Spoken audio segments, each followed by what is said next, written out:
Welcome to an exclusive interview with Radar. I am here with the lovely Roisin Murphy, one half of Moloko, six-time Brit nominated and Mercury Prize nominated. Thank you so much for taking the time to join with us today. You're more than welcome. Okay, so I know it's a very basic question to kind of start with. You probably get this quite a lot, but I kind of wanted to talk about kind of your early kind of musical journey, kind of getting into what kind of wanted you to get into music in the first place, and maybe who were your musical inspirations growing up.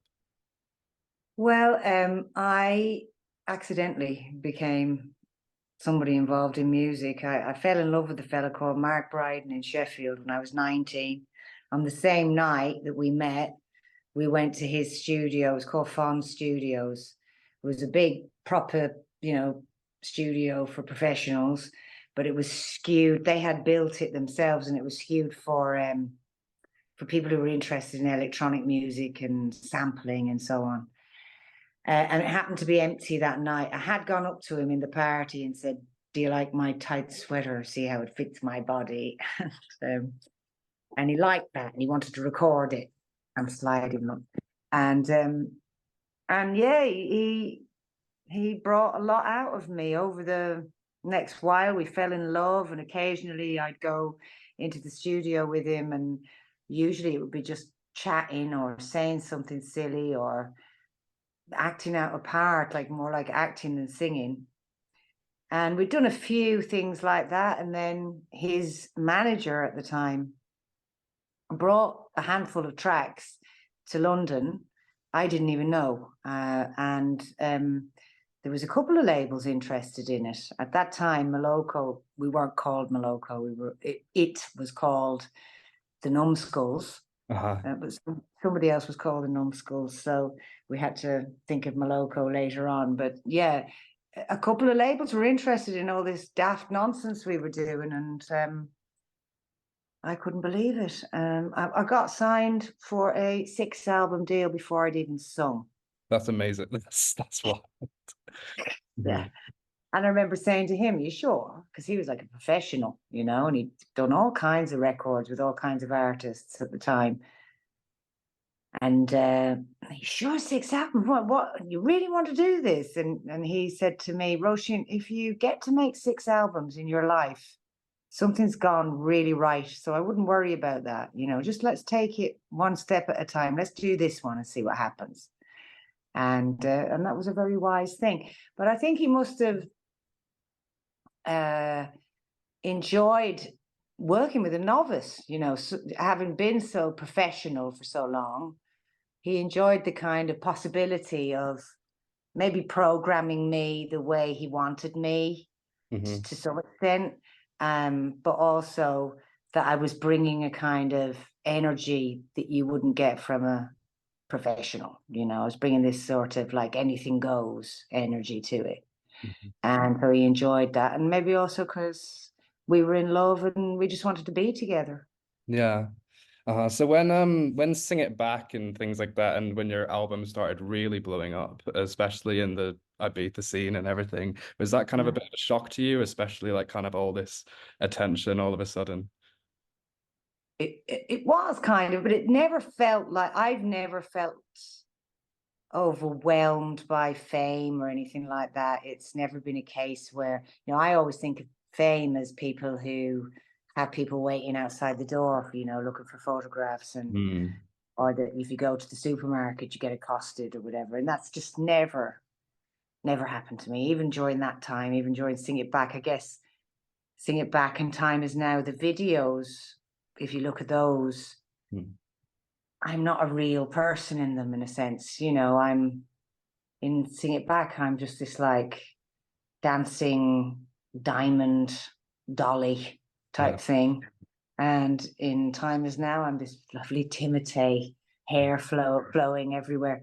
And they weren't, you necessarily recognize me from them in the supermarket, so even at that time, and we didn't have social media then and all that sort of stuff. So in some ways, I've been very lucky like that, because I've been able to have a career without having that sort of pain of really having to be ran after down the street by people who don't really care about what you do, but just care that you're famous. Mhm. If people ask me, please, can I have a picture with you, or can I have a photo, can I have an autograph or whatever, it's because they know my work. And so Yeah. I always give it, because it's because they know my work, they love my work, and so on. It's not because I'm famous, and that's actually a nice place to be. Yeah, I can imagine that, or I definitely respect that a lot. Like I remember you mentioning an interview where you were saying that I'm not famous, I'm just very well regarded. Yeah, that's what I tell my kids. Yeah, Yeah. that's what I tell my kids. Uh, They got a bit like confused when I said that to them. What dissonance? They didn't really understand that. Do you mean you're well thought of? mhm. Also, when you were saying with your music videos and how people kind of don't recognize you as a person, that's interesting point. Would you say that Roisin Murphy is a person and Roisin Murphy is an artist? Would you kind of consider yourself a bit of a caricature? Like, would you say there's much of a correlation between the two? I think there is. I can't. I don't deliberately caricature myself. I guess some of the imagery is is precise in a way, Mm. in a way that real life isn't. But my performances and everything are very real and from the heart. And so I don't feel there's like some sort of schizophrenic schism or anything between these two things. And I do write everything that you hear that I do, and I do the video direction and I do the creative direction and stuff like that. So everything you see that I do and hear, there's an awful lot of really me in it. Um, so yeah, on the one hand, I've made images that are very precise and not like real life, but I made them, and I styled them, and so there's a lot of me in every single thing to do with Roisin Murphy. Absolutely. Would you say with especially more of your recent videos and some of your artwork for some of your albums, they're very avant-garde, they're very out there. Can you describe to us the creative process behind some of those? I think if you get the music right, then the other stuff just kind of falls off the tree quite easily. If you have good music, you can almost throw any visual on it and it'll be kind of good. It'll sing to a degree. Um, I don't need to put as much energy probably into the visual. I just enjoy it. It's just part of my character to want to do that. It's part of the adventure for me. Yeah. But it is rather frivolous, especially when it comes to the fashion and the clothes. It's really not necessary, but um, but as long as I'm enjoying it, well, I might as well do it. Mhm. Is there any artist or collaborator that you've obviously done loads of collaborations with producers and with other artists recently with Jessie Ware. Is there Mm. anyone that you haven't kind of collaborated with so far that you would really love to, or have you kind of ticked everyone off at this point in your It's career? a, it's a hard conversation as a question because it's like I don't dream ahead. It's hard to explain. With the way that I started, Mhm. I've carried on. Like, oh, if the thing falls there into my life, then it's right. The idea of like, I've got to work with, let's say, Grace Jones.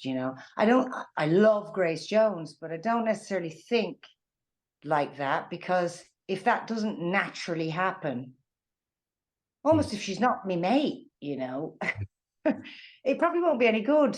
Do you see what I mean? I do. Well, It yeah, won't be. that's Well, an it's not interesting that it won't be perspective. any good, but it's just not how I work. How I work is these people and these ideas. They sort of appear in my life.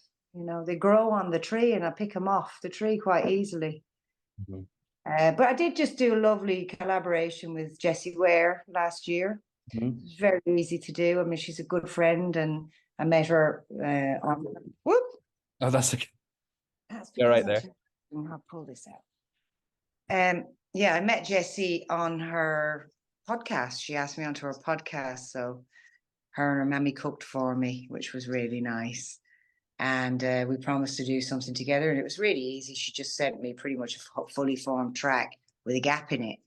And I wrote what I had to do remotely here, actually, at home, and sent it to her, and it all worked out fine. What we did do together was shoot that lovely video, which was chaos because it was like 2 literal mountains of clothes that we had to kind of dive into and figure out during the day, which is the story of my life. And it was quite nice to do it with someone else for a change, not just to be the only one under that pressure. Would you prefer kind of working as a solo artist since obviously you've been doing that for quite a while, or kind of do you reminisce kind of the days of working with Maloka? I don't really, because first of all, I've got the same musical director that we had in Moloko, and the big thing that I've managed to do in my career is develop these esoteric records, work with these maverick producers, electronic studio-based records. And I've been able, with the help of Eddie Stevens, who's my musical director, to transform that into a live show. And it's not easy. You really need the right people around you. So he's key, you know. If I was only making records and I wasn't making performances, I probably wouldn't still be here, first of all. And I wouldn't be fulfilled, because it is the actual end game, you know, it's the end point of everything. You work towards the point where you're going to be standing on stage delivering this new material to people and making that connection. And I am very much a committed performer. Even though I fell into it accidentally, it turns out I'm actually sort of made for it, really. Yeah, I agree. I commit, you know. And I really do perform. I'm not one of those that's sort of standing in the shadows crying. I'm there right in your face. And although some of them standing in the shadows crying are brilliant, and I love them, but that's not my thing. I'm very much a performer, very visual, very intense, very committed. And, you know, when I started being into house music and dance music and so on in the late 80s, nobody expected people who made that kind of music to tour, to make live shows, really. Well, in the beginning, nobody expected them to make albums. And then even after people started making albums, to translate it into a live experience that gives you that feeling, you know, where musicians are interacting and anything can happen. And it's not that easy to get those two things to gel, these studio projects and the live thing to gel. Like people like Faithless did it, but not many people were able to do it, you know. Yeah. And it's extremely hard to do. But with his help, Eddie's, I'm good, you know, I'm good to go. He's always good at translating it. He reads my mind about how it needs to be done. And I've always been surrounded by incredible musicians thanks to him. And I think now my band are, every single one of them, just astounding, top of their game musicians. And it's a real privilege, actually, to be on stage with them. I think I can kind of tell the answer for this anyways, but would you say you've kind of kept the same amount or even increased your kind of enthusiasm for performing throughout your career since when Yeah. you did? Absolutely. It was very awkward in the beginning before we met Eddie. On the first album, we worked with some guys from Sheffield who were brilliant, but they couldn't really translate the record. So the music live was like a kind of a dub punk version of the album. And so there was always this awkwardness, like, well, we're not really selling the music that we've made. It's a totally different entity live. And then we tried to get some like real session players in, proper, you know, guys from London, jazzers or whatever you might want to call them, and who were well able to take parts off of the album and do them sufficiently, but it seemed only sufficient then. It didn't seem sublime in the way that the stuff that was nothing like the record had been. So it took a while. It was a bit awkward in the beginning. And then, as I said, Eddie came in and he sort of sorted it all out for us. And he continues to do so for me. So there you go. Just lucky. Would you say that so this last year you were a very big circuit on the festival scene, doing Mighty Hoopla, Secret Garden Party, to name a few. Are we gonna have the same this summer or this year? I've got a lot of European festivals this summer. I'm going to concentrate more on the Europe side. I've obviously, I've got my tour in the UK. I'm playing Ali Pali.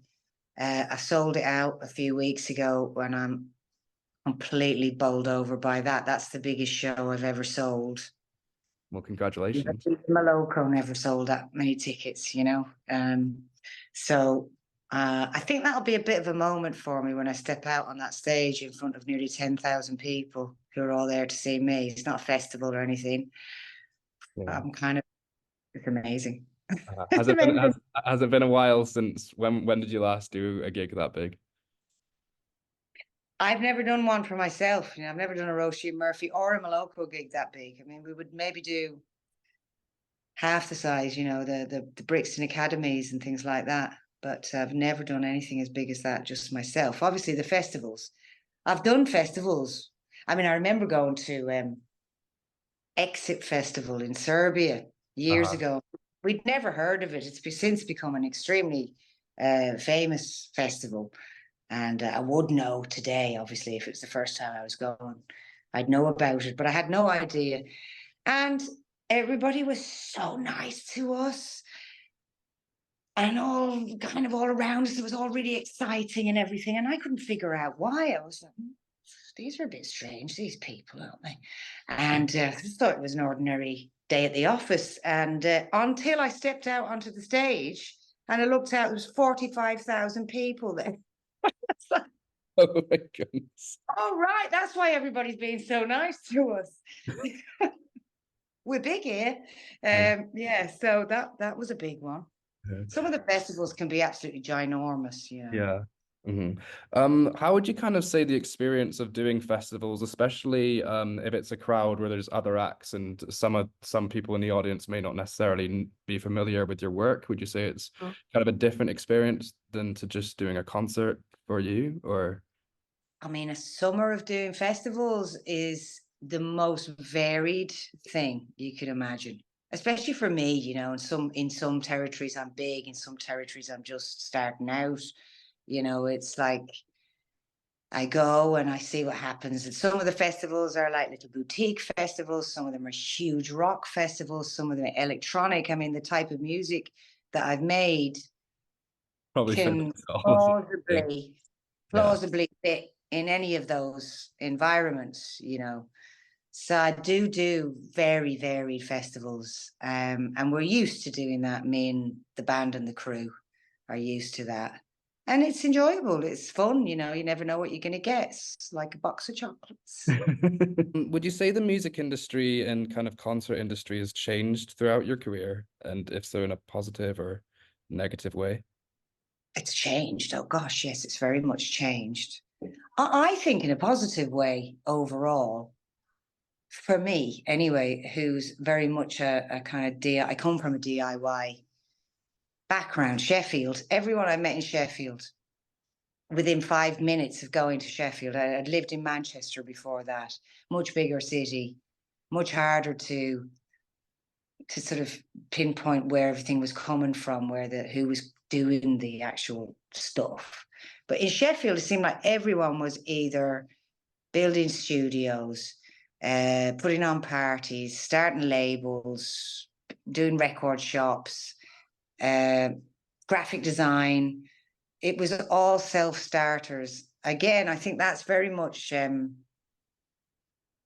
something that's identifiable with dance music culture as well. So that I was already in that mode. I'd never move to London until the end of, right at the end of Moloko. So we were very protected up there. We would make the music up there, and we would deliver it finished to the label. And I still do that. You know, I delivered this one finished as well. I hadn't even signed it when it was finished. I hadn't played it to anyone until it was absolutely finished. And then I went around and got a record deal for it. In that way, everybody knows what they're going to get, and it's all good. But the point being is that the way things are now, I can see what's happening very easily. You know, I can see what the streams are doing. I can see who's reacting to social media. I can create my own content. I can learn about filmmaking, video making, all that sort of stuff quite easily. The technology is so open to me. I can try things out on social media. I can, you know, even during the pandemic, I was able to perform for people directly. I was able to create little performances. I made a full-length concert film at that time as well, which is on YouTube, and it's wonderful. We shot it in a big warehouse near Birmingham that was, you know, sadly not in use. It was a warehouse that was full of all music equipment and equipment you need when you're putting on music events. And it was also full of staff that had nothing to do and really wanted to do something. And so, like I say, the internet and all that's been quite a positive for me, I think. And there are so many ways in which somebody like me could put out a record if they so wished, you know.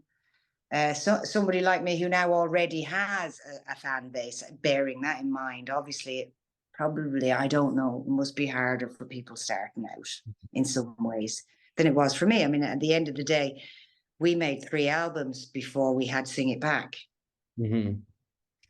Those days of being supported by a record company for that long and for that much money, I think are over. So that's a sad thing in a way. Would you have any kind of advice for anyone who's kind of wanting to start a musical career and get into the music industry? The only advice is you've got to live it. You know, you can't just like buy a laptop.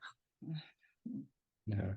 You know, and the same old plugins that everybody else has got, and suddenly expect to be a superstar DJ producer. You know, I think there's a lot of that about. You've got to move out from your mum's house,